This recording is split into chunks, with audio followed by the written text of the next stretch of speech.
bon, Pépère? Allez, vite sur le peloton! Oh là là là là là, oh là là là là là là, quelle image! La joie du pistolero à l'arrivée.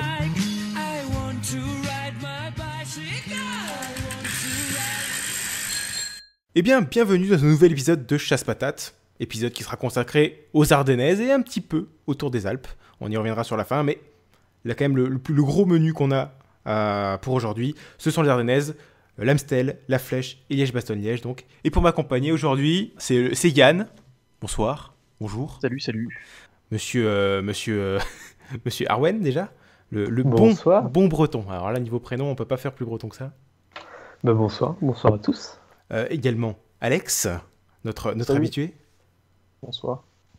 Du coup, alors au programme du jour, les Ardennaises, comme je l'ai dit, et voilà, juste avant de commencer l'enregistrement, on s'est posé la question, comment on fait ça? Comment on aborde ça? Est-ce qu'on fait quelque chose de très général où on aborde toutes les classiques en même temps? Est-ce qu'on fait course par course? Et du coup, on n'a pas pris de décision, et du coup, c'est l'improvisation totale, comme d'habitude. Donc la première question que j'ai envie de vous poser, ça va être un truc très général. C'est le truc que je vous pose à chaque fois, c'est qu'est-ce que vous avez pensé de ces courses en termes de spectacle? Est-ce que vous avez vibré devant ces Ardennaises? Les Ardennaises qui sont quand même les classiques, qui bien souvent se font charrier pour justement leur manque de spectacle et le fait qu'elles se jouent bien souvent sur le dernier kilomètre. Hein. Est-ce que cette année, c'est un petit peu dérogé à la règle? J'ai envie de dire que on a eu des Flandriennes qui étaient un petit peu moins impressionnantes que l'année dernière, mais on a eu des Ardennaises qui se sont un petit peu mieux défendues. Je sais pas ce que vous en pensez. Allez, Yann, je te laisse commencer. Ouais, alors de là à dire que ça a été le spectacle, oui. Peut-être pas. Enfin, on va pas non plus s'emballer. Mais non, mais ça a été vachement plus plaisant que l'année dernière. En tout cas, entre l'Amstel, il y a eu du mouvement, ça a été chouette. La Flèche wallonne, c'était pas le maxi spectacle, mais d'un côté on s'y attend jamais sur cette course. Et il y a quand même eu deux trois petits mouvements sympas. Et puis aujourd'hui Liège, c'était plutôt sympa et ça a changé un peu de ces 4-5 dernières années. Ouais. Plus impressionnant, c'est quand même la Flèche qui depuis environ je sais pas combien d'années se termine par un sprint de 400 mètres. Et là il y a eu des attaques incroyables. Hein. Ça faisait très longtemps qu'on n'avait pas vu ça, mais bon. Ouais, effectivement, des Ardennaises qui sont bien... On avait été très très mauvaise langue sur les podcasts précédents quand on les présentait en disant qu'on allait bien se faire chier. Finalement, voilà, c'était pas de la folie, mais c'était pas trop mal. Hein. Je sais pas ce que vous en pensez. Alex, je te laisse enchaîner. Ouais, alors la campagne ardennaise, au final, on a eu un peu plus de spectacles, peut-être un peu moins sur l'Amstel, où on pouvait s'attendre à mieux, où en fait on a eu une course totalement débinée et au final ça s'est complètement calmé dans les 10 derniers kilomètres, où au final c'est une attaque qui a décidé de tout et au final ça a rendu la course un peu moins passionnante. Sur la Flèche, on a eu droit à quelques attaques en plus qui étaient assez sympas, mais au final, bon, ça s'est quand même résumé au fameux sprint sur le mur de 8, mais on l'attend à chaque fois. Et puis Liège-Bastogne-Liège, j'ai eu des attaques, c'était sympa, tout s'est pas joué dans le mur dense comme ça joue la dernière fois, donc au final c'était plutôt pas mal. Ouais. Bon, après, l'Amstel a du mal à lutter avec celle de l'édition de l'année dernière, parce que celle de l'édition de l'année dernière, quand même, c'était la fameuse attaque à 40 bornes de Gilbert. C'était de l'entertainment, on peut dire. Donc voilà, c'était la plus intéressante, en tout cas, de la saison 2017 de 3 Ardennaises, quoi. Donc voilà. Ouais, non, moi c'est un peu le même avis. C'est pas ouf, mais c'était sympa. On a une Amstel avec du mouvement, celle qui a le plus bougé. Une Flèche un peu surprenante. Je m'attendais vraiment pas que ça bouge enfin aussi loin. Je pensais que ça allait être comme d'habitude. Et Liège, honnêtement, je me suis fait chier jusqu'à la Roche au Faucon, où là c'est parti. Puis d'un coup on a eu plus qu'un tout petit groupe et c'était plaisant à regarder quoi le final. Ouais, parce que Liège, il n'y a pas eu en fait les attaques traditionnelles dans la redoute, quoi. Du coup, en fait, on a patienté un peu plus que d'habitude. Bon, du coup, allez, prise de décision, on fait ça course par course. Allez, on va se lancer dans ça. On va commencer du coup par l'Amstel, remporté par Gros Danois, comme il est surnommé, Michael Valgren, qui remporte la course devant Kreuziger et Gasparotto.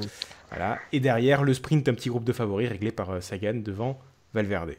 Donc qu'est-ce que vous avez pensé de cette course? Qu'est-ce que vous allez dire sur cette édition où tout finalement s'est joué sur ce qui est désormais un petit peu un truc qui commence à énerver pas mal de monde, le fait que quelqu'un s'en va dans le final en facteur quasiment. Donc qu'est-ce que vous avez pensé de cette édition? Des choses à dire dessus? Je vous laisse la libre antenne. Qui veut se lancer? Gasparotto qui se réveille de sa torpeur annuelle pour aller claquer son podium comme chaque année, ça c'est incroyable. C'est sa course. Hein. Il fait rien de l'année. Il va chercher le podium et ensuite il refait rien de l'année. Voilà. Alors, celui qui fait à peu près pareil, c'est Albacini, mais il a raté cette fois-ci. On remarque qu'il a le Tour de Albazini, Romandie. c'est pas vrai, derrière il gagne tout le temps ses Oui, étapes le en Tour de Romandie. Romandie, il gagne, Ouais. c'est ça. Mais là, non, mais là cette année il est particulièrement invisible. Albazini, on l'a pas vu. On l'a pas vu. Enfin, tout simplement, il Oui. était pas là. Ouais, il a été remplacé par Kreuziger cette année, qui, pour le coup, a été vraiment impressionnant sur les Ah 3 ouais. Ardennaises. Il est très très régulier. C'est ça, ouais. Il Kreuziger fait qui 2, il commence, fait 4, et je sais pas combien il finit, il doit faire 8. sur Liège, il fait 8, ouais, effectivement, ouais. Ouais, voilà. Kreuziger, un des mecs les plus réguliers de la campagne, ouais, on va forcément y revenir parce que il fait partie de ces renaissances un petit peu de cette saison, avec un autre qui termine 10ème d'ailleurs de l'Amstel, je crois, Van Endert. Ouais, Van Endert qui fait 10ème de l'Amstel. On va y revenir parce qu'on Van Endert, on va forcément l'évoquer quand on va parler de la flèche, etc. Donc voilà. Mais bon, concernant l'Amstel, du coup, qu'est-ce que vous avez pensé de la course? Alex, on t'a entendu louer Gasparotto. Yann, je te laisse continuer. Ouais, cette course elle est bizarre. On sait que c'est toujours l'Ardennaise qui peut être la plus mouvementée, la plus intéressante. Là, on s'est retrouvé dans un final un peu particulier avec une équipe qui a bien joué sa carte, qui est Astana, et derrière les autres qui se sont enterrés. C'était une course sympa globalement hein, sur le final, mais c'est un peu, moi ce qui m'énerve, c'est pas de voir un mec qui part tout seul en facteur, en fait, c'est de voir les autres qui s'enterrent et que ce soit Peter Sagan ou je peux comprendre qu'il ait pas envie de rouler, mais là qu'on regarde un peu ce qui s'est passé à la fin, en fait, il a juste pas du tout eu envie de rouler derrière les gars. On parle même pas de répondre à une attaque. C'est juste le mec part devant lui, en particulier Gasparotto à la fin, et bah il se dit bah non, si vous voulez y aller, allez-y. Moi j'ai pas envie, mais je vais rester devant le groupe et puis je vous emmerde tous. Ouais, bon, ben voilà. Hein. C'est-à-dire qu'en fait. Ouais, mais c'est un peu frustrant, tu Oui. vois, de voir ça, alors que mais Valverde et Alaphilippe, t'as aussi envie de leur taper dessus parce que à ce moment-là, ils se regardent aussi parce qu'ils veulent pas rouler avec Sagan et c'est chiant quoi. Attaquez les gars, faites un truc, mais ou collaborez, mais arrêtez de vous enterrer comme des enfants en vous regardant en chien de faïence. Bah, clairement, dans le peloton, il y a quelques mecs qui, quand ils sont présents dans un groupe, tout le monde se regarde et personne ne veut rouler pour eux parce qu'on sait qu'ils sont plus forts que tout le monde au sprint. Ces deux mecs, c'est Peter Sagan sur des courses comme les Flandriennes, etc. Et c'est Alejandro Valverde sur des courses vallonnées comme les Ardennaises. Et là, il se trouve que c'est la course où ils sont tous les deux dans le peloton et tous les deux dans le final. Donc ça va être regardage puissance 10 000, quoi. Et c'est clairement ce qu'on a eu avec Peter Sagan qui nous a fait ce qu'il nous fait depuis quelques saisons maintenant, c'est qu'il en a tellement marre qu'on lui roule dessus systématiquement que désormais, il laisse filer des fois de façon no-brain totale, mais il dit, allez, vous voulez me faire perdre, je vous fais perdre tout le monde. Bon, voilà. Et là, encore une fois, ça a été le cas. Et après, sinon, l'Amstel, qui est vraiment une course particulière, même au sein du triptyque ardennais, j'ai lu un truc sur le forum que je trouvais vachement juste. C'est-à-dire qu'en fait, l'Amstel est aux Ardennaises ce que Paris-Roubaix est aux Flandriennes, en fait. C'est une course qui, au sein de la campagne ardennaise, est très particulière et c'est des coureurs très différents des autres courses, en fait, qui peuvent y briller. Et c'est un petit peu ce qu'on voit, parce que Peter Sagan, je suis pas sûr qu'il brille sur la flèche, ça va être compliqué vu la raideur. Sur Liège, il y a un peu plus de débat à avoir vu le côté assez attentiste qu'on a eu ces dernières années, mais bon voilà, c'est pour ça qu'on a toujours des coureurs un petit peu particuliers qui brillent sur l'Amstel, et bon voilà, ça a été encore une fois le Castanet. Cradock, 9ème, bon mais c'était un échappé, mais bon voilà. Awen, on t'a pas entendu sur la classique hollandaise? Ouais, enfin, je rejoins Yann. Les favoris se sont vraiment enterrés et ont laissé partir les 3 autres devant. Et ouais, enfin, ils ont un peu gâché le final. Même si c'était mouvementé, il y a eu plusieurs attaques, notamment les échappées matinales qui, à un moment, j'ai cru qu'ils allaient réussir. Mais ouais, après, une fois que les 3 sont partis, se sont regardés comme des cons, et puis bon, c'était fait. Et on a vu, et c'est peut-être la classique où Alaphilippe est clairement le moins fort. Hein. On voit qu'il a du mal, etc. Il termine 7ème. Il a dit de toute façon en interview que quand Valgren est parti, il pouvait pas suivre. Donc en gros, il était complètement cramé à déjà 10 bornes d'arrivée. C'est pour ça que je dis que c'est un peu particulier, parce que j'ai l'impression qu'en fait, ça favorise énormément en fait, les rouleurs aussi, hein, plus que les purs punchers. C'est pour ça qu'Alaphilippe, qui est quand même un gabarit et qui n'est pas un rouleur extraordinaire, qui est vraiment un puncher pur, c'est pour ça qu'à mon avis, il a plus de mal sur celle-là, quoi. Et puis il n'y avait pas la puissance quick-step comme on l'a pu l'avoir sur d'autres courses. Aussi, là, il s'est vite retrouvé avec Gilbert qui saute. Et je pense clairement qu'à la Philippe, tu le mets face à un mur tout seul, il démerde, enfin, il fait sa vie. Tu le mets dans une situation de course un peu différente, où ça se regarde. Alors peut-être que c'est l'expérience qui va venir aussi avec le temps, mais il sait pas forcément comment gérer ça. Et Et le 1 contre 1 contre 1, bah, c'est pas la marque de fabrique de Quick-Step. Souvent, ils sont plus habitués à être à 2, voire 3, voire 4 dans un groupe. Et là, ils arrivent à mettre en place leur stratégie. Voilà, et finalement, Après, c'est pas des grosses côtes non plus sur l'Amstel. Non, Ça, clairement, c'est pas sa course. C'est pas la même chose que les vraies Ardennaises qui sont dans les Ardennes, les Flèche Wallonne et Liège, quoi. Mais c'est peut-être pas un hasard non plus, par exemple, si justement si Valverde il s'impose jamais sur celle-là. Et mine de rien, Alaphilippe il a des qualités qui se rapprochent de celles de Valverde. Et peut-être qu'il gagnera jamais l'Amstel parce que c'est peut-être juste pas une course pour lui. Après, le Coburg a été aussi un facteur dans la victoire de beaucoup de coureurs. Est-ce que si on mettait le Coburg en dernière difficulté au lieu d'avoir la difficulté qu'on a eue là, est-ce que ça permettrait pas à quelqu'un comme Valverde ou à Alaphilippe de s'imposer? Ouais, mais justement, c'est peut-être pas le but. Il y avait déjà le Coburg avant, au final. Ouais, parce que oui, ça fait quoi? Ça fait 4 ans, 5 ans qu'ils l'ont enlevé dans le final? Et au final, ça c'est- attendait le Coburg, et puis ça partait, c'était Gilbert qui partait. Ouais, c'est pour ça en fait. Bon, après, on peut pas C'est dire que sauf le choix, là. le fait qu'ils aient enlevé le Coburg soit pas une bonne nouvelle, parce que justement, ça offre Ah non, une c'est course ouais, plus, non, c'est influence beaucoup le plus mouvement enlevé et tout. depuis qu'ils l'ont enlevé, quoi. C'est carrément Mais plus- justement, si un jour ils remettent le Coburg, est-ce que Alaphilippe ou Valverde peuvent pas remporter cette course? Oh si, je pense que oui, là, du coup. Oui, mais est-ce que c'est souhaitable? Enfin, Oui. à l'arrivée, moi, Ouais, je non, serais c'est là, content la vraie aussi question, qu'il c'est là, soit ouais. vraiment comme ça. souhaitable. Enfin, je trouve ça bien qu'il y ait une Ardennaise qui soit pour les punchers rouleurs, pour les quoi. bûcherons que pour Ouais, voilà. les pure punchers. C'est ça. Mais du coup, passons du coup peut-être à une arnaise qui est pour les pure punchers. Hein.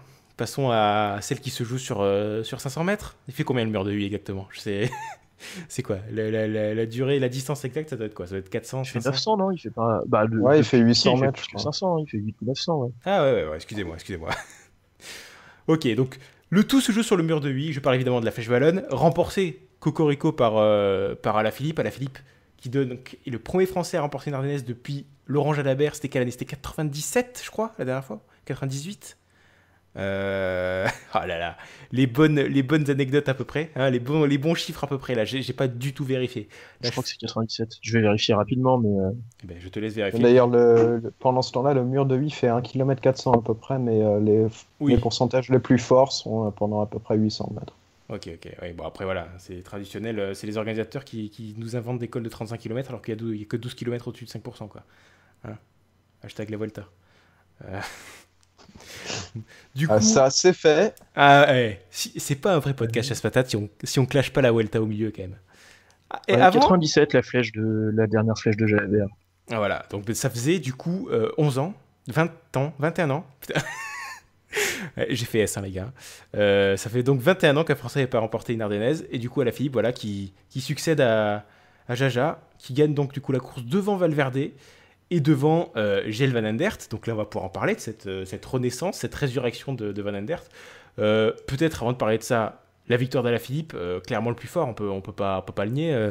Awen, je te laisse commencer. Ouais, bah clairement, oui. Ça se voyait qu'il était beaucoup plus fort, et même quand on voit qu'il était tellement facile dans la route de Van Aendert. Et puis Valverde qui avait déjà fait un gros effort pour rattraper les quelques mètres qu'il avait concédés. Et puis bah, après, le fameux double kick. Ouais, il est présent. On a tous un petit peu sué quand on a vu Valverde qui revenait quand même, hein, parce qu'il il avait une bonne dizaine de mètres de retard et bim, il revient vraiment à deux vélos. On commence à dire oula, attention. Et Il effectivement, revient presque dans la Presque dans la route roue, Van hein. Aendert à un moment. ouais, c'est ça. Et puis après, le fameux double kick et dans les 50 derniers mètres, il s'envole à Alaphilippe. Alaphilippe, on rappelle, qui franchit la ligne en pensant qu'il n'a pas gagné puisqu'il pense que Nibali est encore devant et a remporté la course. Ah, Voilà. faut pas déconner. Ah bah... Alors, est-ce que du coup, alors, on a beaucoup parlé de course déclic pour Alaphilippe, dont on a pendant très longtemps dit qu'il avait du mal à gagner. Cette année, il collectionnait quand même les bonnes victoires d'étape. On disait, bon, il faut voir s'il va réussir à gagner une classique, et il l'a fait. Mais est-ce que du coup, ça compte, sachant qu'il a franchi la ligne sans penser avoir gagné? Hein, Alex, je te laisse parler, parce que tu avais l'air Vous de avez bien 3 apprécier heures. Alaphilippe. Vous avez 3 heures. Voilà, Alaphilippe, que t'avais dit quoi? T'avais dit un top 5 et c'est tout? Un seul top 5. Ouais. Ouais, eh ben, J'y on a- étais presque. Hein. Ouais, hashtag expertise, hein, comme d'habitude. Donc, Alaphilippe, ton avis sur cet homme? Est-ce que c'est le déclic? Est-ce que désormais il va tout gagner? Ouh, question vraiment compliquée, j'en sais absolument rien. Pour moi, je dirais non. mais ça va l'aider à faire de meilleures performances. En tout cas, ça va pas l'aider à gagner le Tour de Pays Basque ou quoi que ce soit, mais ça va le revigorer pour gagner la Flash One l'année prochaine, ou Liège-Bastogne-Liège, ou claquer une étape sur un grand tour comme le Tour de France. Ça, je pense que ça pourrait être un vrai déclic. Oui. En tout cas, gagner une classique comme ça, en plus devant des mecs comme Valverde, bon, après, derrière Valverde, quand t'as Van der Kreuziger, c'est pas ouf, mais il a enfin battu Valverde, il a enfin battu ce qu'on peut qualifier, je pense, comme sa bête noire. Après, je pense que maintenant, il est libéré, il sait, c'est bon, je peux battre Valverde, je peux faire de gros trucs, je peux aller claquer Liège-Bastogne-Liège, je peux aller claquer l'Amstel, je peux aller claquer une étape du Tour, ça sans problème. Liège-Bastogne-Liège, où d'ailleurs, on a vu qu'il était sans doute le plus fort, mais il a joué le jeu d'équipe pour Jungles, quoi. Donc voilà. Jungles, par contre, monsieur. Jungles, ouais. Vous le faites, ouais, moi je le fais à la jungle en anglais, quoi. À l'anglaise. Ouais, c'est ça. Yann, du coup, sur Alaphilippe ou même sur d'autres coureurs? Ouais, alors je sais pas il aura passé ce cap-là pour toute la vie, hein, mais je pense que c'est assez parlant du changement qui est en train de s'opérer dans le cyclisme. Valverde, là, mine de rien, depuis, je sais pas, c'est la dernière fois qu'il a pas gagné l'Ardennais, ça doit remonter à 2013. Donc ça doit faire 5 ans qu'il en claque au moins une. Cette année, il en gagne pas. Alaphilippe, lui, gagne sa première. On parlera de Liège tout à l'heure, mais sur la doyenne, mine de rien, il était certainement très costaud, et s'il y avait eu une arrivée au sprint, certainement qu'il réglait Valverde aussi. Donc peut-être que ça va lui servir de déclic, en effet. Après, de dire qu'il va tout gagner, je pense pas, mais je pense qu'il a compris comment gagner. Et tant qu'il sera dans une équipe comme Quick-Step, je crois qu'il va en effet enchaîner pas mal de victoires. Ok. Du coup, parlons quand même. Alors, on a parlé de renaissance un petit peu, ils s'étaient déjà montré les deux sur l'Amstel, mais là vraiment c'est les deux, c'est la course où ils sont le plus présents. C'est Van Aert et Kreuziger, qui sont deux coureurs, alors quand même, deux coureurs assez différents dans leur sommeil, on peut dire. Kreuziger, ça fait quoi? Ça fait 2-3 ans où il fait quand même sa performance annuelle, j'ai envie de dire, mais où il est moins fort enfin c'est moins un leader qu'auparavant, c'est plus un équipé de luxe. Mais là, sur cette campagne, il a été extraordinaire. Et Van Aert, c'est l'homme aux jambes de cristal qui est blessé 90% du temps. Et quand il est pas blessé, il fait des trucs, on sait pas d'où il sort. Sa dernière bonne campagne de Classic Ardennes, c'était quoi? Ça datait de 2013, je sais plus, 2014, je sais plus, où il avait fait pareil. Super régulier, je crois qu'il était placé sur les 3 Ardennaises, dans les 10 premiers. Et là, il nous refait quasiment la même, puisqu'il fait 10e de l'Amstel. 3e du coup de cette flèche en grimpant le mur de 8 pendant 90% du temps en tête. Il a lâché son propre leader, Tim Wellens. Ouais, exactement.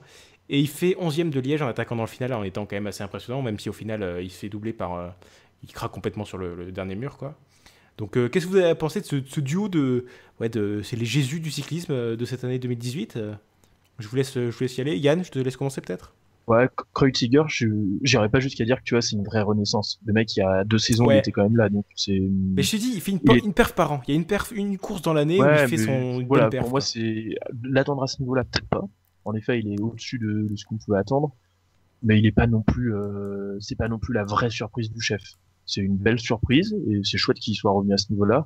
Par contre, Van Aert, c'est surréaliste, mais c'est chouette. Enfin, c'est impressionnant de le voir à ce niveau-là, alors que moi, j'aurais pas misé un copec sur lui pour faire les perfs qu'il vient de faire. Là, j'étais en train de regarder, mais ouais, sa dernière campagne un peu correcte, ça doit être 2014. Donc le mec, en 3-4 ans, il a rien fait. Là, il revient et il nous fait quasiment top 10 de partout, un petit podium sur la flèche. Il fait que 10 à Liège, mais il a 11. Ouais, 11, mais il a tenté un gros numéro, donc c'est cool. Et clairement, c'est la très très belle surprise des Ardennaises. Ouais, clairement, ouais, c'est clair et net. Alors que beaucoup misaient sur Wellens, qui chez Lotto faisait un très bon début de saison, et Wellens Wellens est éclipsé par les performances de Van Aert, mais Wellens c'est quand même une bonne campagne pour un mec qui auparavant, on misait sur lui depuis, ça fait quoi, 3 ans qu'on dit, un jour il va claquer une Ardennaise, et à chaque fois il passait complètement à côté de sa campagne, il se montrait en attaquant de loin, mais il n'y avait pas de résultat au final, et là cette année, mine de rien, Wellens, je crois qu'il est dans les 10 sur 2 ou 2 des Ardennaises. Il fait 6, 7 et 16. Ouais, voilà, donc Wellens, il est plutôt... Voilà, c'est sa première campagne réussie, j'ai envie de dire. D'ailleurs, il était impressionnant sur Amstel Gold Race, ça se demandait comment il n'a pas gagné. Effectivement, ouais. Awen, je te laisse... Ouais, bah... Il me semble qu'il a râlé après la flèche par rapport à Van Aert, alors que Van Aert était juste complètement au-dessus. Il a été incapable de le remonter. Mais oui, il fait un gros début de saison. Je pense qu'il manque un peu de fraîcheur. J'ai l'impression il était tout le long de la saison au top. Et Ouais. je pense un peu comme Valverde. Ils ont été très bons au début de saison et puis j'ai l'impression qu'ils ont manqué un peu de fraîcheur, mais sinon, ouais, bah, il fait enfin une classique digne de son rang, quoi. Il est à ses positions et ouais, bah, sinon, bah, c'est Van den Dert qui était juste complètement trop fort. Ouais, et d'ailleurs, ouais, ça a pas aidé dans l'ambiance de l'équipe, puisque visiblement, effectivement, Wellens a râlé auprès de Van Aert après que celui-ci ait, entre guillemets, pas joué son rôle d'équipier dans le mur de vie. Mais après, là aussi, ça va râler, c'est quand on a vu sur Liège, carrément, Van Aert ramener tous les favoris sur Wellens, alors que celui-ci avait attaqué, quoi. Là aussi, il va y avoir une explication dans le but, je pense, hein. Mais bon. Des Bon, choses je à suis pas sûr hein, pour. Après, oui, Je sais pas pour Liège, je suis pas sûr que ce soit parce que Willems, on l'a quand même vu bûcheronner pour Van den Berg, enfin, clairement, tu vois. Donc, je suis pas certain que ce soit. Enfin, en fait, moi, j'y crois pas complètement à leurs problèmes dans l'équipe. J'ai l'impression que c'est un peu du vent et que ça a été un peu monté par les journalistes. Ouais. Bon, après, c'est l'auto. Il faut se rappeler que c'était Montfort et. C'était qui s'était tapé dessus à une arrivée du Giro? C'était Montfort et je sais plus qui. Et Vandenbroek, je crois. Oui, c'est ça, je crois. Vandenbroek et Montfort qui s'étaient tapés dessus à une arrivée du Giro parce que je crois que Montfort n'avait pas travaillé pour Vandenbroek. Enfin, il y avait une embrouille il y a quelques années. Voilà, il y a du passif dans cette équipe, visiblement.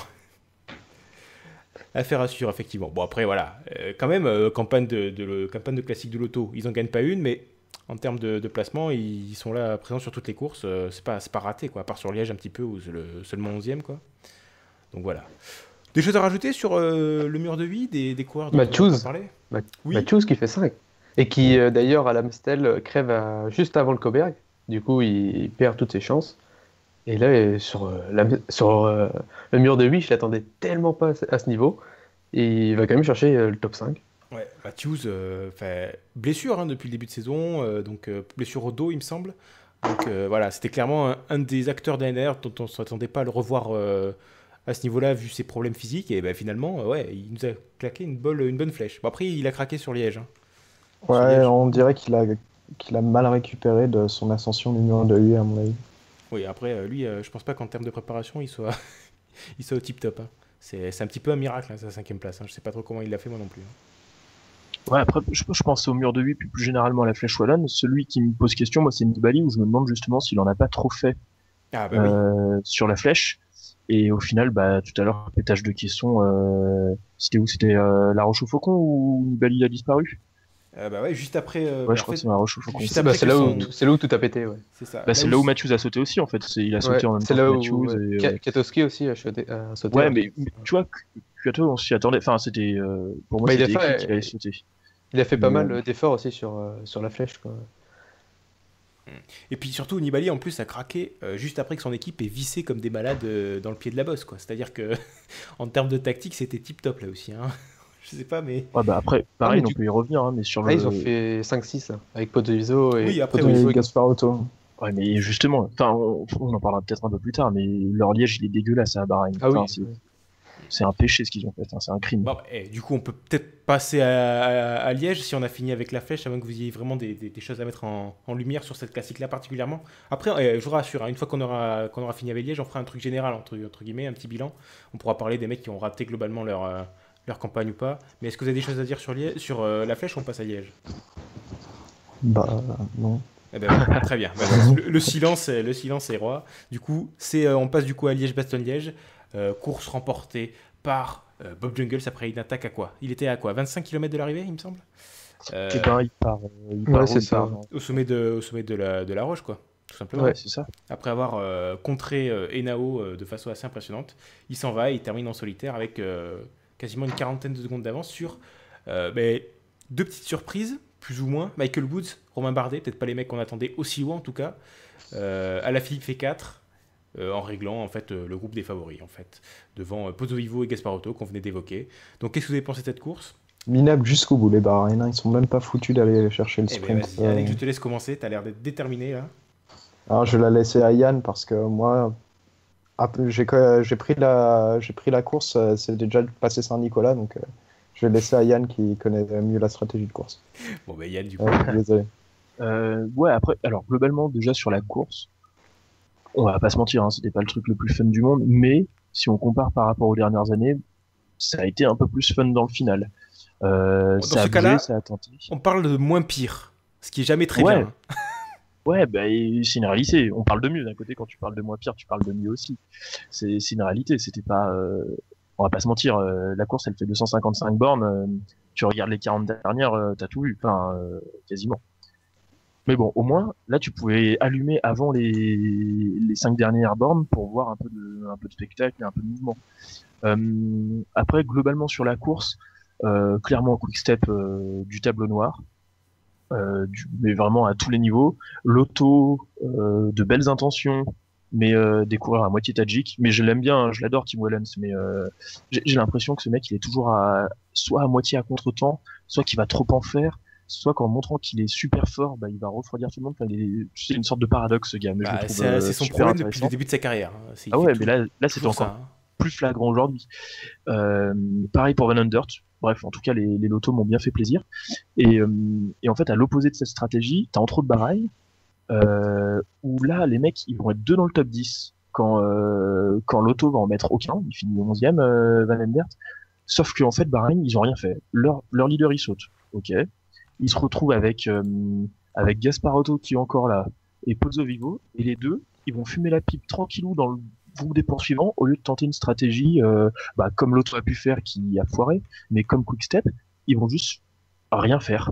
Et c'est ça qui est décevant en fait. C'est à partir du moment où Jungels est parti, on s'est dit bon bah il est en train de plier le jeu parce que derrière il a Alaf qui est en train de calmer tout le monde, qui d'ailleurs a bien joué son rôle pour le coup derrière vu qu'il prenait quasiment tout le temps la roue. Il y a les lotos qui ont tenté d'inverser le truc. Mais à aucun moment, ils se sont dit, les Bahreïn, ah bah on va peut-être aider Villela qui est en train de se faire victimiser tout seul par Jungels, parce qu'à distance, il a pris 10 secondes. Sunweb, ils ont un peu fait pareil, alors que... je sais, peut-être que Dumoulin était pas très bien, mais il n'empêche que si les mecs qui avaient deux coureurs comme la Bahreïn, Astana, ils l'ont fait, et éventuellement Sunweb, et peut-être même Mitchelton d'ailleurs, parce que Jack Haig il a servi à rien, à part relayer un peu sur la fin. Si eux ils s'y étaient mis, on aurait peut-être eu une vraie chasse, quoi, un vrai affrontement entre Jungels et le reste. Alors que là, on s'est retrouvé sur un superbe numéro de Jungels, des tentatives un peu débiles, mais plutôt, ouais, pas complètement débiles. Van Aert, il a essayé de partir quand même, c'était plutôt chouette et bien pensé dans Saint-Nicolas. Mais voilà, derrière, c'était rideau, quoi. Et les stratégies d'équipe, des fois, on se dit, bah, il y a Quick-Step à une époque, on se foutait de leur gueule. Mais maintenant, c'est devenu des maîtres là-dedans. Ils appliquent leur truc et ça marche, quoi. Bah, les seuls qu'ils n'ont pas gagné, c'est quoi ? C'est l'Amstel et c'est Roubaix. Sur toute la campagne, quoi. Et à un moment, c'est... Bon, là, en plus, ils peuvent se le permettre. Ils ont une stratégie d'équipe du tonnerre et certainement peut-être les deux meilleurs. Je veux dire, à la Philippe, derrière, il était en promenade. Hein, il faisait ce qu'il voulait. Il y a juste quand Van Aert part qu'il aurait dû prendre la roue, là il était peut-être un peu derrière, j'ai pas revu les images, mais sinon il faisait ce qu'il voulait. Le nombre de fois où il a cassé le relais, où il les a suivis, enfin il était en balade. Ouais, effectivement. Awen, je te laisse partir sur ton analyse de la course, un petit peu compléter ce que vient de dire Yann. Peut-être parler de Woods et Bardet. Et Bardet, quand même, qui s'en est pris plein la tronche sur le forum. Hein. Moi, à chaque fois, ça m'hallucine. Le mec, il fait 3ème. Il a attaqué au moment parfait, certes, à 2,5 km de l'arrivée. Mais bon, hein, je suis désolé. C'était pas à lui de rouler non plus. Il avait pas d'équipier. Il a bien fait de partir avec Woods après, vu que c'était les deux qui étaient seuls. Mais Bardet, ouais, bah, il pouvait pas. Enfin, il a joué la gagne, mais bon, devant Jungels, c'était imprenable. Une fois qu'il était parti après sa grosse attaque. Et ouais, bah, Van Aert qui part. Je sais pas, ça met un peu de temps avant de comprendre qu'il était parti. Je sais pas ce qu'ils ont foutu. Et puis, bah, une fois qu'ils ont. D'ailleurs, je sais même pas qu'il a rattrapé. Van Aert, ouais, j'ai même pas vu. Il a complètement explosé sur. Il a complètement explosé sur Hans en fait. Hein. Il se fait reprendre par le duo Bardet-Woods et puis après il se fait reprendre par les poursuivants. Voilà. J'ai pas vu ça comme ça. Ouais, bah du coup, Bardet qui va chercher le podium. Il était sur une bonne forme après son incroyable deuxième place sur le Tour du Finistère. Et puis après, Alaphilippe 4, qui était clairement le plus fort, qui a très bien géré à part le Van Aert, il a très bien géré les autres. Mais ouais, c'est un peu les autres, à part Quick-Step et je dirais Woods et Bardet, Le reste, c'est un peu à la poubelle, quoi. Ouais. Bon, on a- Si, Formolo qui était aussi solo, qui termine 7ème, Ouais, truc un peu Formolo, improbable, voilà. Ouais, ah, si, Ouais, alors, Formolo, c'est pas mal joué. Ouais. Mais bon, et Nao qui vient taper le top 10 pour la Sky, enfin. Voilà, c'est la fin de la série noire. La Sky qui n'avait pas fait de top 10 depuis je sais pas combien de classiques, il y avait une liste qui était, qui était en course, ça faisait au moins 5 ou 6 courses. Ça y est, le top 10 est arrivé. Bon, c'est une 9ème place de Enao sur les Liège-Bastogne-Liège. Je suis pas sûr qu'ils se contentent de ça, on va pas se mentir. Sinon, la EF a sorti le grand jeu sur ces Ardennaises. Ils ont réussi à claquer un podium et une 9ème place avec Craddock sur l'Amstel alors qu'ils ont rien branlé de toutes les courses. Ah, aussi Dan Martin, qui c'est semblait vrai, retrouver ses jambes et qui a crevé au mauvais moment. Bah, il a fait une Dan Martin. Ouais. ah, mais c'est là où c'est fou. C'est Enfin, il a fait une EF, quoi. C'est incroyable quand même. La UAE, n'empêche, ils ont aligné Martin, Costa et Ulissi sur une même course et ils n'ont pas fait un top 10. Ouais. C'est assez incroyable. Bon, après, Costa, j'ai quand même l'impression que ça fait 2 saisons que c'est la fin, hein, Costa. Hein. Il a fait 2-3 grosses campagnes de classiques quand il était 2013-2014. Je sais même pas si 2015 il a fait une bonne campagne. Je sais que 2014 c'est sa meilleure année, il me semble. Mais depuis Costa, c'est clairement. Il est reparti au second plan, quoi, dans la hiérarchie mondiale. Après, Costa, c'est un coureur qui s'en sortait aussi beaucoup par son flair et Ouais. ses tactiques de renard. Et il y a un moment, quand t'es pas le meilleur, mais que t'es dans les meilleurs, ça peut faire. Mais là, il il vieillit, il a plus de niveau par rapport à il y a quelques années. Donc maintenant, ces tactiques, elles peuvent plus marcher parce que les mecs, ils ont juste à l'aligner et puis ciao. Ouais, voilà. Il y a de plus en plus de coureurs qui sont arrivés à son niveau, enfin, qui même l'ont dépassé. Quand t'as 20-30 mecs qui sont plus forts que toi, ça devient impossible à gagner. Et au final, quand même, pour revenir vite fait sur Woods et Bardet, j'ai l'impression qu'en fait, les mecs qui font 2 et 3, c'est les mecs les moins rapides de tout le groupe des favoris. Hein. Donc finalement, ça confirme l'idée que. Woods, il a une belle pointe de vitesse. Ouais, quand Wood, ça va. Hein, Wood, franchement. ah ouais. même. Je sais Il pas, a tapé des mecs sur le Tour Down Under, il a tapé des mecs sur le Giro. Si s'il t'as vu arrive à un groupe de Kreuziger et 10, Bardet, là, généralement, tu te c'est posais des Wood. questions. C'est sûr. Bon, après, voilà. Bah, après, Bardet, mine de rien, 9ème sur la flèche, 3ème sur les Bastogne-Liège, au passage du coup. 2ème podium sur un monument cette année pour AG2R mondial. On peut dire qu'il y en a qui le critiquent, mais il a complètement réussi sa classique. Est-ce qu'il pouvait faire mieux qu'un podium et un top 10 sur les deux? Il s'est mis sur 2 Ardennaises, il s'est présenté, il fait top 10 podium. C'est quand même, bon, voilà. Bah, tu vois. Enfin, je vais peut-être être un peu dur, mais moi j'aime plutôt bien AG2R de base, mais je pense que tant qu'il sera dans une équipe comme AG2R qui est quand même pas mal axé grand tour, même si ça se diversifie un petit peu, il pourra que difficilement faire mieux. Le mec, c'est pas Valverde. Donc sur une classique de ce genre-là, s'il a pas Oui. une équipe monstrueuse, Il Il faut le surnombre. il pourra pas. Enfin, il y a un moment, ça reste un coureur de grand tour.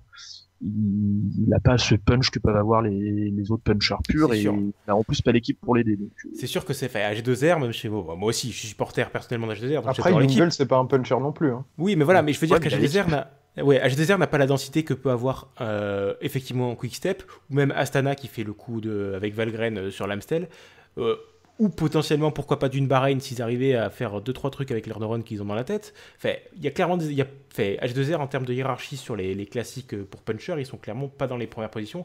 Et donc pour que Bardet gagne, en fait, il faudrait justement, pour moi, la seule façon qu'il gagne, il faudrait qu'il accompagne un des mecs de ses équipes Astana, Quickstep, lors de l'offensive à 30 km de l'arrivée. Voilà, c'est à peu près le seul scénario dans lequel je vois un Bardet capable de jouer vraiment la gagne. Quoi. sauf que tu peux le retourner aussi dans l'autre sens dans ce cas-là. Bardet, il part avec Jungels. Jungels, il s'arrête de rouler. Bah ouais, c'est pas faux. Bah, Et il Quoi a la Philippe derrière, il va pas emmener Bardet qui peut le crucifier potentiellement sur des pentes plus dures pour se faire défoncer derrière. Tu vois, est-ce que, il peut bien dire, bah non, alors là, ça je serait vais derrière. terriblement dépressif de me dire que un mec qui s'échappe avec un autre, enfin, deux mecs qui partent, qui vont se jouer la gagne, il y en a un des deux qui décide de finalement complètement arrêter parce qu'il a potentiellement une autre carte derrière. Enfin, là, quand tu pars à deux pour gagner un monument, Jungels, il pensait pas aller gagner là, je pense, sur son attaque. À mon avis, il pensait pas qu'il allait jouer la gagne. À mon avis, il pensait qu'il allait acheter du temps pour aller à Philippe, dégager quelques équipiers derrière et puis c'est tout. À mon avis, il s'est vraiment rendu compte que ça y est, il pouvait gagner quand l'écart s'est vraiment creusé. À mon avis, quand il a fait l'attaque, la tactique, c'était pas du tout d'aller jouer la gagne, c'était d'éliminer des équipiers derrière pour qu'Alain Philippe puisse en placer une plus tard. Après, Jungle s'il gagne parce qu'il attaque au bon moment, mais aussi parce qu'il est monstrueusement fort. Hein. dans la roche, la manière dont il contre Henao et Martin, c'est quand même super impressionnant. C'est pas Martin, je crois que je confonds avec un autre coureur. Mais C'est Dumoulin qui est avec Henao, non? ah c'est oui, bon. voilà, il y a Dumoulin et après Henao qui repart. Et la moyenne, Il y a Martin il revient sur Henao à une vitesse. Non, il il le lâche, ouais, il le laisse sur place, quoi. c'est assez impressionnant. Ouais. Voilà. Après, Mais vu que c'est un gros rouleur, Mais- il a très bien enchaîné. véritablement, Yann, tu penses que si jamais Jungles est avec Bardet, Jungles arrête de collaborer? J'en sais rien, tu vois, je peux pas te dire. Non, mais si c'est ça, sûr, mais- putain, mais c'est Moi, ça me choque pas. grave, Ouais, quoi. mais- Parce que Bah, c'est pas grave. Mais non, enfin, ça reste un sport d'équipe à un moment, le cyclisme aussi. Jungels, si t'es avec un mec, alors après, l'avantage qu'il a, Jungels, c'est quand même qu'il a une pointe de vitesse qui est plus intéressante que celle de Bardet. Mais je sais pas si avec Bardet, mais peut-être qu'avec certains adversaires, ça me choquerait pas que Jungels ils disent bah, bon, s'il part ouais, avec démerde-toi, roule. Non, s'il mais part pas avec, Valverde. avec 4 autres gars, s'ils sont 5 à la rigueur, oui, t'as une chance sur 5 techniquement de gagner. Mais si tu pars avec un mec comme Bardet, t'as une chance sur 2, tu privilégierais un Alaphilippe qui va être dans un groupe avec 10 autres mecs. Je sais pas. Moi, ça me paraît quand même. Je sais pas, tu te Alors, retrouves je avec pense deux que devant. à ce moment-là, tu privilégies le fait de le laisser un peu bosser, de lui dire bah roule. Éventuellement, tu prends quelques relais, mais surtout, tu essayes de t'en débarrasser. Ton intérêt à toi, À la est rigueur, que t'as tu ton joues- leader derrière. Donc, tu joues le faut qu'il aille bluff. seul. Tu joues le bluff sur le dernier kilomètre. Ou vraiment, tu le laisses vraiment Ouais, faire s'il tout faut. le- Ah ouais, clairement. Ah bah, sur le dernier kilomètre, Jungels, à aucun moment, s'il est avec Bardet, Mm. faut qu'il lui prenne le moins de relais sur le genre de truc. Tu sais que t'as Alaphilippe qui est potentiellement le plus fort derrière. Ouais, effectivement. Des choses à rajouter sur cette classique Liège-Bastogne-Liège où on entame le bilan, vite fait, le bilan global des Ardennaises? On en a pas parlé, mais Barguil, il a sauté Ah bon. comme un Calme, popcorn calme. dès que ça s'est mis à s'énerver un petit peu. Enfin, il y a un moment où on nous en parlait un peu sérieusement. Pareil pour Tuns. Tuns, aujourd'hui, il a disparu en quelques minutes. Ouais, c'est pareil, comme Tuns Lilian était Calmajan aussi. Il était encore là Ouais. après la Roche au Faucon, il me semble, Tuns, mais après il a complètement explosé. Hein. À moins que ce soit un J'ai autre l'impression BMC. j'ai l'impression que Tums il a roulé un peu pour Wallens. Non, Non. il y a qu'un seul BMC devant. Ouais, Tuns 20ème. Ah, mais attends, C'était Tuns, il 50. aurait roulé pour qui? Non, mais il a roulé pour personne, Tuns, hein, je pense. Ah non, c'est le leader. C'est pas la même. Ah Oui, non, mais non, puis, non, c'est non, surtout je que c'est confonds pas la avec même Van équipe que Dendert. Wallens. Enfin, Je il a confonds avec pas. Van Dendert. On est plus sur les équipes nationales. Hein. Ouais. Non, mais Tuns, je me souviens, il me semble que il me semble qu'il est dans le groupe après la Roche au Faucon, au moment où justement Jungels s'en va, et c'est après qu'il doit complètement exploser, parce qu'il termine Camacello, il termine à 3 minutes, hein, donc il a Il dû termine exploser. dans le temps de Rui Costa et Ouais, voilà. de Gourdanois. Donc. Il a dû exploser juste derrière, quoi. Voilà, effectivement. Sinon, par contre, aussi, autre déception, Calmejean qui se voyait déjà faire un top 10 sur une des Ardennaises, qui finit avec Barguil, voilà. Finit à 3 minutes 30, il finit avec Uran, Roland, Kizerlowski, Michael Cherel et Axel Daumont, voilà. Donc, Maïka aussi, qui Ouais, est après, encore c'est- plus loin. Bon, après, Calme Majka, Jeanne, c'est la seule Ardennaise qui fait. Hein, donc bon. Après, j'ai l'impression qu'on a joué plus la carte McCarthy pour Bora. Ouais. McCarthy qui a aussi sauté d'ailleurs, hein, mais qui termine dans le gros groupe. Bah, Bora, ils ont Formolo qui est 7ème, quoi. Mais voilà, en fait, ils ont limite eu un mec différent à chaque course, quoi. Ils avaient limite Conrad. Conrad. Ouais, Confond, ouais. Ouais, t'étais sur la flèche, donc. Bah, sur l'Amstel, je crois qu'il termine 10ème, Conrad. Et puis après, sur un truc comme la flèche, ça doit être McCarthy qui devait être privilégié. Et là, finalement, sur Liège, c'est Formolo. En fait, limite, ils avaient une carte différente pour chacune des classiques, Bora. Et pour revenir en fait sur les Français, mine de rien, on a une campagne qui est super bien en termes de résultats, puisqu'on a donc une victoire avec Alaphilippe et un podium avec Bardet. Mais derrière, les seconds couteaux français se sont tous ratés. C'est-à-dire que, bon, Cocard hein, sur l'Amstel, bon, voilà. Effectivement. Il y en a sérieusement qui attendaient Cocard sur Non, la mais set. personne Non, n'attend. Enfin, c'est lui vraiment s'y attendait en tout cas. Lui, il a dit, je me suis préparé ce fait. Toute l'équipe disait, c'est sa course de l'année. Mais bah, voilà quoi. Je crois qu'ils ont terminé à Voilà, 1. Calmejean qui se rate et Barguil qui se rate. Hein. Les seconds couteaux français, c'est Il y a passé Mollard. à la trappe. Non, mais il y a Mollard aussi. Mollard qui fait une. Ouais, mais campagne Mollard il correcte. fait top 15 à chaque fois. Hein. Ouais. Ça va. Enfin, c'est. tu on mets s'attend pas Mollard, à ce qu'il gagne. Hein. Tu mets Villermoz aussi alors à ce moment-là. Villermoz qui fait que... Malade. Malade, ouais, il a abandonné. Non, mais Ouais. je parle sur la flèche parce que Villermoz, Ah sur oui, la sur la flèche, flèche, il avait des vraies ambitions. Et comme je disais, c'est vraiment un type qui est supra fort sur les pourcentages hyper importants. Donc c'était vraiment c'est une course taillée pour lui. Et lui-même, je pense qu'il fit 15ème, je crois, il était super déçu. Hein. Il avait dit dans l'interview qu'il avait travaillé énormément pour cette course et que sa 15e place c'était une énorme déception. Donc voilà. Lui aussi, c'est un petit peu raté sur sa course du début de saison, quoi. des choses à rajouter. Alors là, du coup, on passe vraiment sur le côté général des Ardennaises. Là, des choses que vous avez à mettre en évidence qui concernent vraiment toute la semaine en fait en elle-même. Ouais, vous avez vu les Cofidis sur une des courses? Il y a Errada qui était là. Bah, dans il y a le eu- groupe, Puis il y a Navarro qui a chuté aussi tout à l'heure. on les a vus, mais Voilà. pas la bonne. Enfin, Navarro. Personne ne veut parler de Nibali quand même. Nibali qui sera sur les 3 Ardennaises. On l'a vite fait évoquer quand on a. Mais... On peut pas dire qu'il se rate sur la flèche wallonne.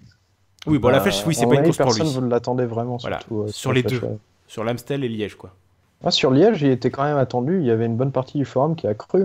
Oui, et puis mais l'équipe, est-ce on que croyait c'est que pas l'équipe une- travaillait pour lui. Bah, ça lui convient. Ça lui convient beaucoup plus, Liège, que la flèche. Et même que l'Amstel, j'ai envie de dire. C'est vraiment Ah oui, oui. S'il y en a une des 3 qui peut gagner, c'est Liège, clairement.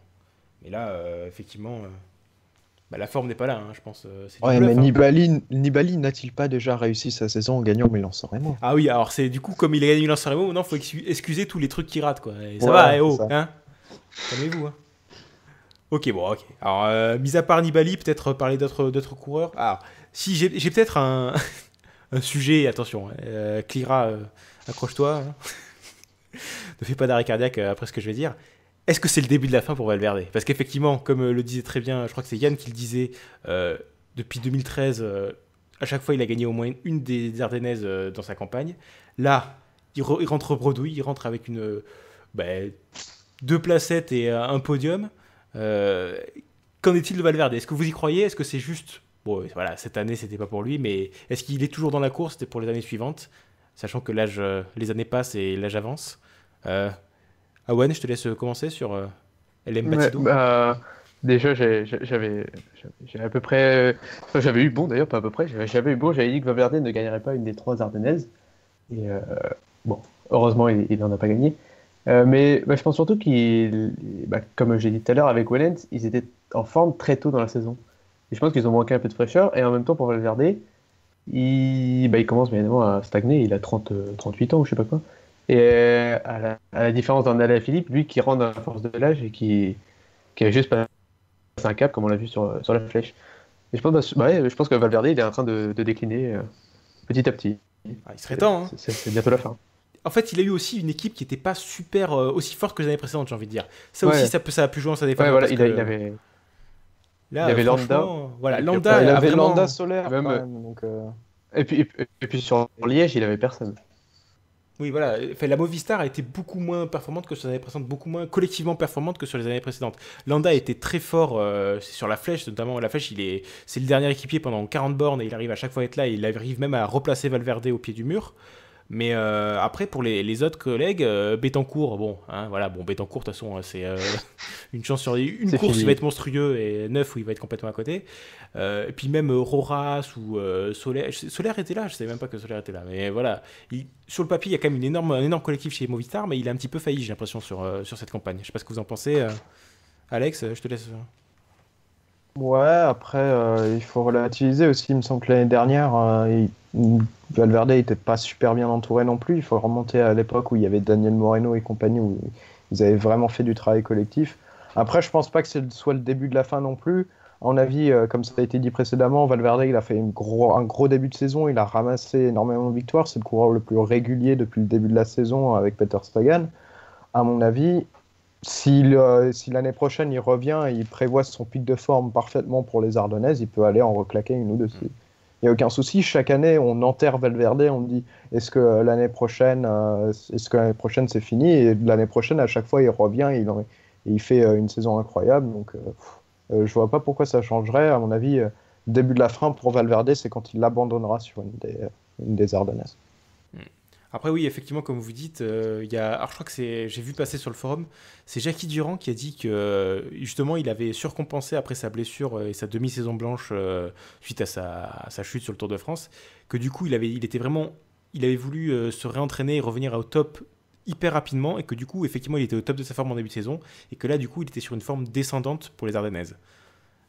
Je sais pas, ça me paraissait plutôt effectivement bien vu. Il me semble que dans ses entraînements, il était déjà au top en octobre, quoi. Du coup, des choses à rajouter sur la campagne dans sa généralité, des coureurs qu'on n'aurait pas encore évoqués, même si j'ai l'impression qu'on a fait une belle revue d'effectifs tout de même. Des On a mecs qu'on fait aurait tout le oubliés. monde, là. Bah, la BMC.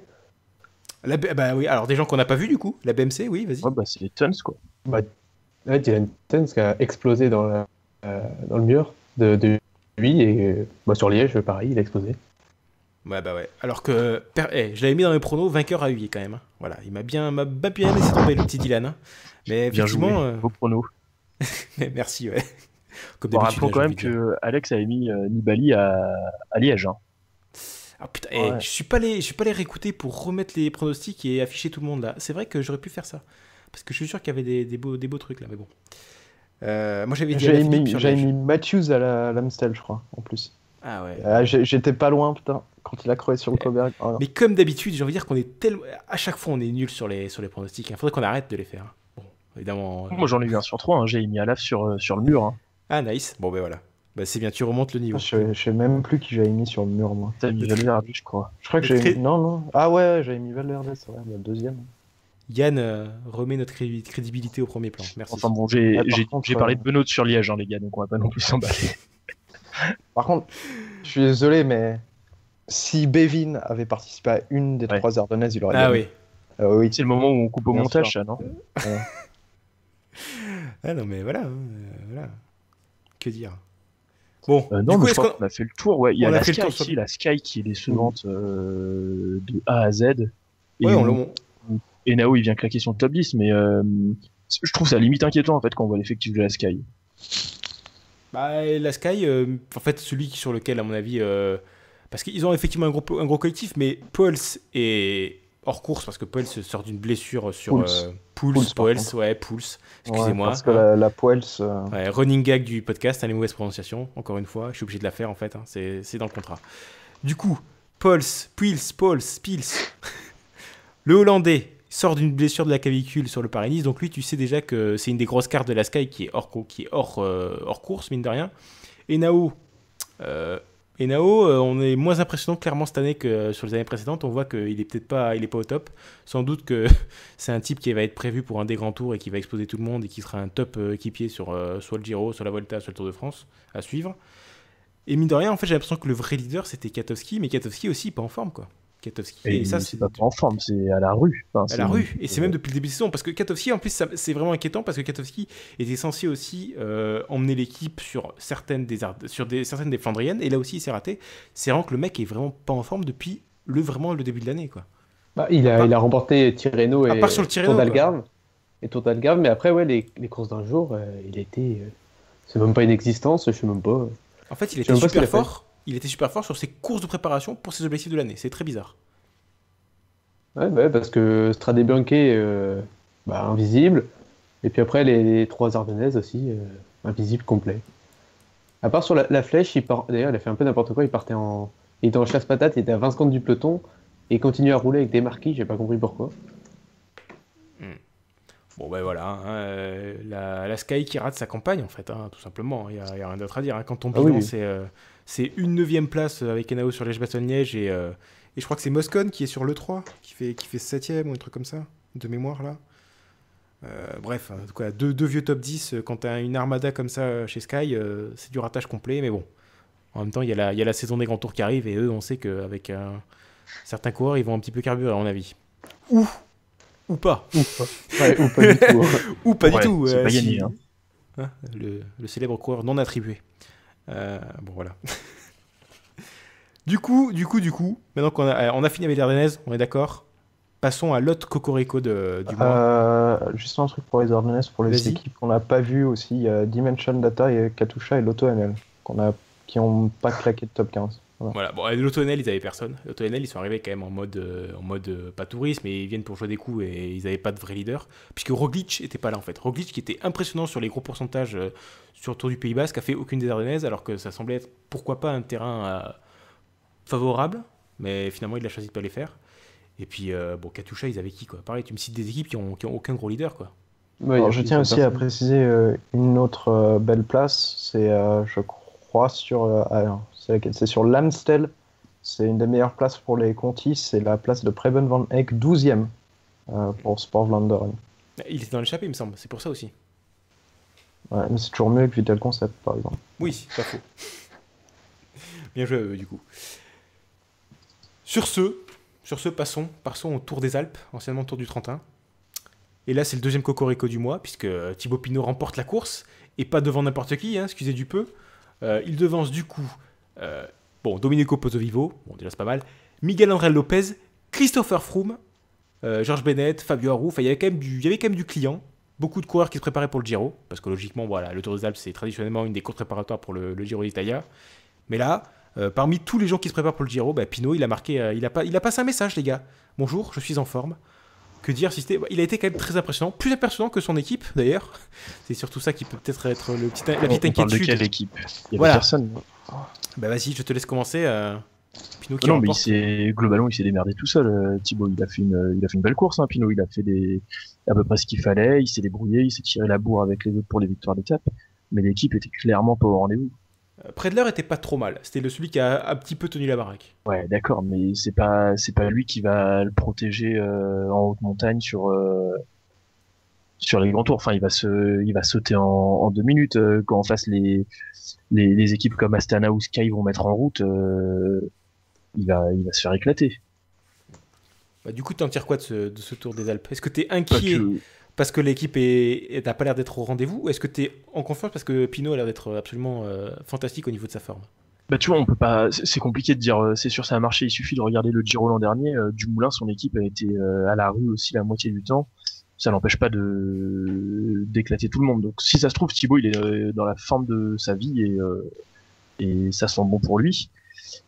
Sauf qu'en face, on a quand même des équipes qui sont préparées et qui, normalement, dans la préparation, sont vraiment, vraiment fortes. Tu vois, la Sky, ils arrivent rarement les mains dans les poches avec 3 équipiers qui passent au travers.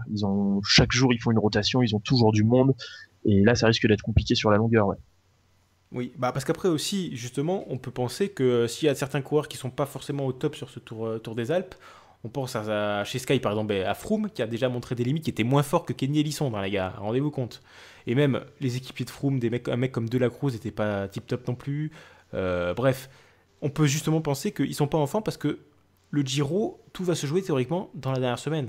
Parce qu'après, avant ça, c'est que des courses de côte. Et ensuite, les vraies grosses étapes, le contre-la-montre, etc., tout se joue à partir de l'étape 15 ou 16. Donc c'est vraiment, on peut se dire qu'en fait, limite, est-ce que Thibaut ne serait pas en forme trop tôt? Hashtag alarmiste. Perso, je pense pas. Je pense qu'il est au même niveau vrai que Pozzovivo et Lopez. Ouais. Froome un peu en retrait, Aru encore plus en retrait, mais bon, il est à peu près au même niveau que les autres, quoi. Peut-être un peu plus fort, mais non, il m'a pas impressionné plus que ça. Et puis il gagne un classement général pour 15 secondes. Il gagne pas. C'est Tu pas vois, il l'aurait une gagné avec démonstration. 5 minutes d'avance en faisant des démonstrations sur toutes les étapes. On pourrait se dire c'est une super victoire, mais est-ce que là, oui, c'est pas logique d'avoir un peu peur en se disant il est trop en forme et les autres sont en train de se préparer comme il faut. Non, là, je pense que, comme le dit Owen, il est dans les clous. Mais moi, ce qui me fait peur, c'est plus son équipe, où je trouve qu'il y a une Après, concurrence. même son équipe, honnêtement, à part la Astana et Kenny Elissonde, les autres aussi, c'était néant. Après, Reichenbach, je sais pas s'il sort de blessure ou quoi, mais je pense qu'il sera meilleur sur le Giro, il sera plus en forme. Ça fera déjà un bon équipier avec lui. Mais à part la Astana, les autres forces collectives, il y en a pas, quoi. Si tu compares à la Sky aussi a été loin d'être très impressionnante, mais comme on le disait juste avant, on sait que la Sky prépare parfaitement ses pics de forme, et ça m'étonnerait pas qu'un mec comme Delacruz, qui était clairement pas à son niveau sur ce Tour des Alpes, soit monstrueux sur la dernière semaine du Giro, tout comme le sera Pouls, parce que Pouls aussi est prévu sur le Giro, il me semble, en tant qu'équipier. Je dis peut-être une Pour connerie, l'instant, il est indiqué. Ouais. Si Ouais, d'ailleurs, il y aura la super team pour Froome. Ouais, voilà. Mais pour- à mon avis, Reichenbach est un petit peu dans le même objectif. C'est-à-dire que lui aussi, Reichenbach, il va pas servir à grand-chose avant la 3e semaine. Donc le fait qu'il soit en retard sur sa préparation, pour moi, c'est pas un retard. C'est juste qu'il n'est pas encore en forme parce que Thibaut en aura besoin sur la dernière semaine du Giro. Et justement, je pense qu'ils ont essayé de caler son pic de forme sur cette période-là. C'est pour ça que pour l'instant, il est toujours un petit peu à court. En tout cas, j'espère que c'est pour ça. Que c'est pour la même explication que pour les Sky, à mon avis. Je croise les doigts, en tout cas. aussi, en autre leader qui avait personne, Aru. Et quand je regarde son équipe, généralement, c'est à peu près les mêmes qui sont au Giro. Et là, par contre, lui, il a vraiment personne. Alors lui, je sais pas comment il va faire, mais il passe de Astana où il avait vraiment une force collective impressionnante, et là il va passer à être tout seul. Bah, il a Bah fait un ouais. bon choix de carrière. Réponse dans 5 semaines, on verra bien. Ok, des choses à Et rajouter. Alors, si vous en voulez voir plus, allez écouter le podcast de présentation du Giro. oui, exactement, parce que là, effectivement, on est limite en train d'empiéter sur Ouais. le prochain podcast qui va arriver, à savoir la présentation du Giro, et là, on va se régaler. Je vais préparer mes fiches, on va faire coureur par coureur, ça va être, encore une fois, D'ailleurs, bon truc. Haroun fait pas le Romandie, Ouais. ce qui est bizarre parce que normalement c'est une préparation au Giro. Mais c'est pas important. tout le temps, hein. Souvent, c'est soit tu fais Romandie, soit tu fais Trentin. C'est l'enchaînement des deux qui est un peu plus rare, en fait. Toujours Juste est-il pour que- revenir vite fait sur le Tour des Alpes, Vas-y. il y a quand même 2 coureurs qui se sont bien montrés, qui sont Ben O'Connor, qu'on Ah ben, j'allais en parler. on n'attendait pas à ce niveau-là, et puis il y a Mark Padun qui, pareil, il claque son étape, il finit derrière O'Connor au classement des jeunes. C'est assez rigolo parce que c'est 2 équipes qu'on a peu vues sur les Ardennaises, et c'est pas forcément 2 coureurs qu'on attendait là parfaits sur le Tour des Alpes et qui à l'arrivée remettent un peu de projecteur sur leur équipe et sur leur perte. Bah, moi, je Ouais, rajouterais même il y a Giulio Oui, voilà. Ciccone aussi, Titionnet qui, enfin... qui derrière remporte le Giro dell'Apennino C'est ça. aujourd'hui. Et même, vous l'avez oublié parce qu'il a fait que 2 jours, parmi les meilleurs, mais le petit Sosa aussi, hein, le petit Colombien là, dans Chiandroni là. Ouais, il il jouait a avec Ouais, les attends, meilleurs. ouais. Il a il a chuté, chuté, dans la il a descente, chuté, du dernier col qui arrive à Merano, le Passo Bidule. Voilà, et il termine à 4 minutes, et donc toutes ses ambitions générales, mais de toute façon après, on voit qu'il est touché parce qu'après il joue même plus du dérailleur avec les meilleurs, alors que c'était clairement un des plus forts sur les 2 premières étapes, quoi. Mais bon voilà, moi il y a effectivement le quatuor Sosa, O'Connor, Padun et Titionnet, c'est les 4 mecs qui sont plus ou moins des révélations. Titionnet avait déjà montré qu'il était très fort, mais bon, il manquait un peu de régularité, Titionnet, il était bon sur des coups. Là, il est là finalement au classement général final, donc il a été régulier sur toute la semaine.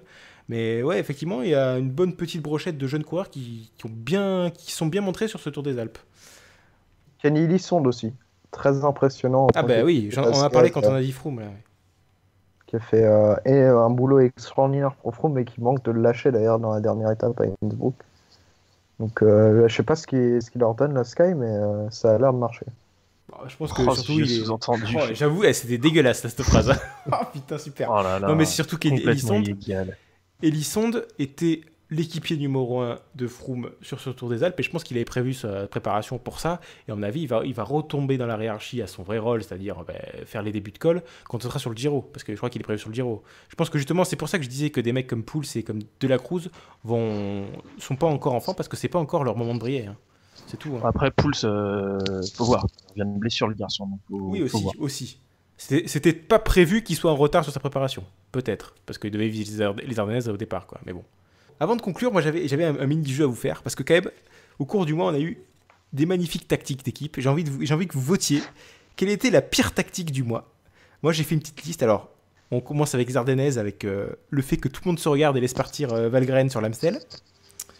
Ensuite, je peux vous proposer donc Astana sur l'étape 3 du Tour des Alpes, avec dans le final Miguel André Lopez qui roule pour rattraper O'Connor, qui n'arrivera pas à le rattraper, et qui roule pour Luis Leon Sanchez, qui lâche à la fin, qui perd du temps sur le haut général, et en même temps Luis Leon Sanchez rate son sprint, fait un fail total sur l'étape 3. Ouais, et en plus, il me semble que Lopez avait attaqué, ses Oui, aussi. équipiers lui avaient roulé dessus. C'est ça, Ouais, ouais, ils en plus sont tombés dessus, ouais. Astana qui menait en tête du peloton, et Lopez qui décide d'attaquer ses équipiers. Enfin, bon voilà, c'était un récital, j'ai envie de dire, d'Astana sur cette étape 3. Et ensuite, en troisième choix, une course qu'on n'a pas encore évoquée, c'est sur le Tour de Croatie, c'est la tactique de Trek, avec Niklas Egg qui roule pendant 15 bornes sur un col de 30 bornes pour son leader Brambilla qui explose en plein vol après 100 mètres d'attaque, et Egg qui termine avec 1 minute 30 d'avance, je crois, sur lui au final sur l'étape.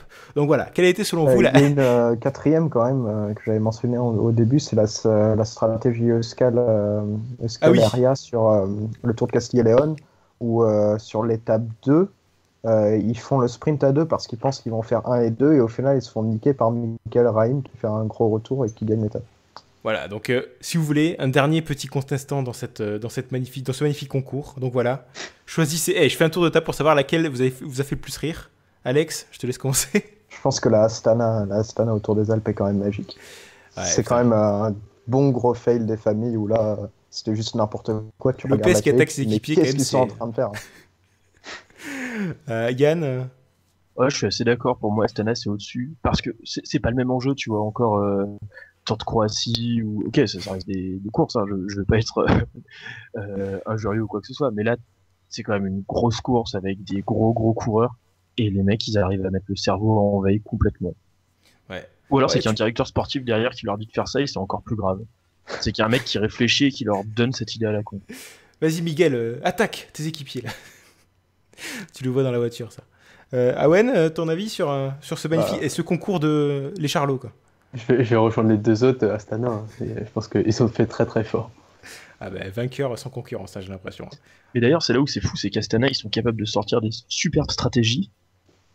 Par exemple, Faire de la merde sur sur l'Amstel les Gold Race, c'est pareil, c'est du tableau. Enfin, Valgren, Fuglsang, chacun leur tour, ils se posent derrière, ça attaque quand c'est mort, nickel. Et là, ils sortent des trucs de l'espace. Ah non, mais là... Mais après, même... C'est-à-dire que ce qui est encore plus impressionnant, c'est même sans évoquer l'Amstel, c'est au sein même du Tour des Alpes, il y a des tactiques parfaites sur les jours d'à côté. Et au milieu, t'as cette anomalie avec cette troisième étape où ils font tout à l'envers. Bah bon, voilà. Mais bon. Bon, après, sinon, tu disais qu'il fallait pas gueuler, tu pouvais pas trop critiquer les courses. Tu peux critiquer, je pense, le Tour de Croatie, qui a une des start lists les plus dégueulasses qu'on a vues de l'histoire des tours hors catégorie, enfin classés hors catégorie, parce que c'est quand même Sioutsou qui gagne devant Peter Wenning. Ouais, mais c'est plus par respect pour les coureurs. Les mecs, ils se dépouillent quand même tous les jours sur des centaines de bornes. Ils font des efforts de malade. Je vais pas les critiquer alors que je fais pas un quart ce qu'ils font. Oui, mais on peut quand même, je pense, d'ailleurs, tous rendre hommage à l'étape avec le col de 30 km qui était absolument... Enfin, c'était interminable. C'était abusé, cette étape. Du coup, est-ce que ça serait pas la fin? Est-ce que ça serait pas le moment où on n'a plus rien à dire et on évoque des choses qui n'ont plus aucun sens et plus aucun lien entre elles? Je pense qu'on arrive à ce stade-là, les gars. On peut parler du Tour of Gila, mais voilà, quoi, l'intérêt est très limité. Et je sais même pas qui a gagné. On va dire que c'est la fin. C'est qui a gagné d'ailleurs? Je sais même pas. C'est pas encore fini. Ah, voilà. La dernière étape, elle est aujourd'hui. Donc, Ah, t'es sur les starting blocks là. j'ai la fiche PCS juste devant moi. Mais le leader du classement général, c'est Rob Britton de chez Rally Cycling. Ah, bah l'année dernière, elle a gagné quoi? Le Tour de l'Utah, je crois. Le Tour d'Alberta, non, un truc comme ça. Ouais. Enfin, il gagne une course aux États-Unis, au Canada par an. Hein. C'est ça. Voilà. On aurait pu parler aussi du Tour d'Antalya. Hein. Attention, si on va vraiment très loin dans les. Ouais, le Tour of Mersin, le Tour du Jura. Le Tour du Maroc, magnifique razzia de Maresco. Hein. Et victoire de David Rivière. Vive la France. C'est le frère de l'attaquant de Saint-Etienne ou non? Oh putain, les oh là là, incroyable, vraiment arrêter, les gars. Incroyable. Club de Ligue 1, là. Oh là là. Il joue même plus à Saint-Etienne, maintenant il est à Monaco, je sais même plus où est-ce qu'il est maintenant, Rivière. Bref. Toujours est-il, c'est le temps de conclure, c'est le temps du mot de la fin. Et alors là, tout le monde retient son souffle, parce que Alex est présent. Alors, est-ce que... J'ai encore pas préparé ça. Ah, d'accord. Eh ben, est-ce que t'arrêtes si... Ouais. Logiquement, désormais, quand tu viens sur le podcast, il faut que tu saches que tu prépares une conclusion du feu de Dieu. C'est moi, c'est attendu. Hein. Bon, du coup, si t'as rien préparé, on va laisser parler les autres en premier, et puis on verra si t'as vraiment rien, c'est pas très grave pour cette fois, on t'excusera, mais bon. Du coup, le mot de la fin, Awen, je commence par toi. Rendez-vous au Giro. Exactement. Et là, ça serait parfaitement le bon moment pour que je dise la date du début du Giro, mais je la connais pas. Donc voilà. Le 4 mai. 4 mai, voilà. Rendez-vous à Tel Aviv. Ou Jérusalem? Je sais pas. Non, Jérusalem. Jérusalem. Ouais, Jérusalem. Ok. Yann, ton dernier mot? Une bonne semaine, on va dire, pour les coureurs français, en espérant que ça continue. Dans 5 semaines, Pinot aura gagné son premier grand tour. On verra. Alex, ton ultime bafouille?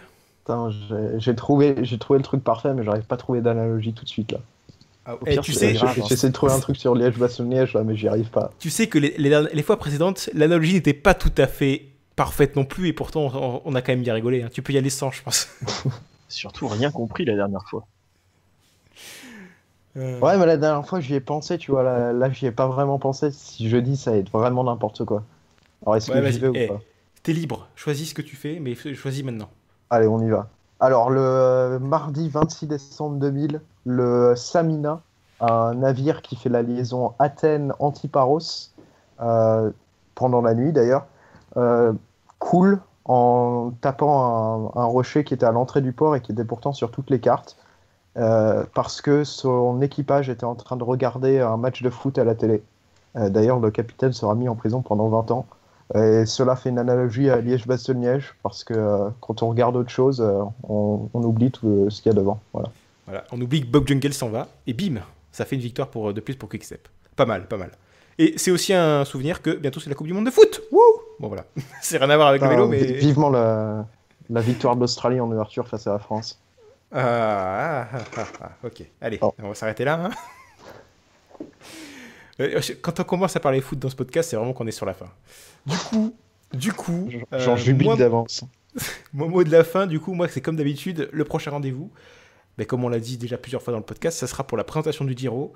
Logiquement, on reviendra en long, en large et en travers, également sur le Tour de Normandie au passage, et également sur le Tour des Alpes. Il y aura une seconde couche, je pense. Mais voilà, il y aura donc une présentation en détail des favoris pour le général, pour le sprint, etc. Bon, vous avez l'habitude, hein, tous les ans on fait ça. Donc préparez-vous à un podcast en mode revue d'effectifs. Moi, j'adore faire ça. Donc rendez-vous dans, je sais pas, une dizaine de jours à peu près. Allez, ciao. Et bah salut. Au revoir. Au revoir.